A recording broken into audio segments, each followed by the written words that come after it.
Ensuite, on va mettre en avant une règle qui jalonne le texte coranique et qui nous dit la chose suivante, à savoir que la punition divine, la punition de Dieu est constamment en correspondance avec la faute qui a été commise. Et vous allez voir qu'il y a un lien logique, mais un lien également qui rentre dans ce qu'on appelle en arabe as-sunan al-ilahiyya. As-sunan al-ilahiyya, c'est quelque chose qui également est très négligé en France, même dans le monde musulman, rapidement, c'est ce qu'on va traduire en français par les lois sociologiques de Dieu, tout simplement. Regardez bien, vous avez des lois physiques.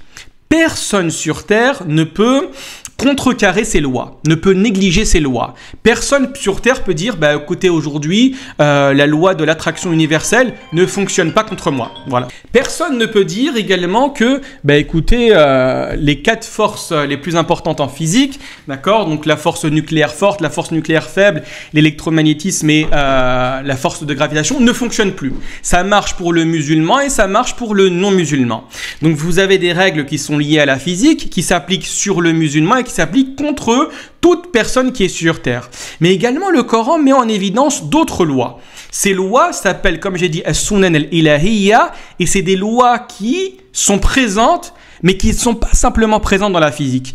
Elles vont s'appliquer sur le musulman et sur le non-musulman. Elles vont s'appliquer au niveau historique, au niveau sociologique, au niveau des relations interpersonnelles, sur tous les niveaux.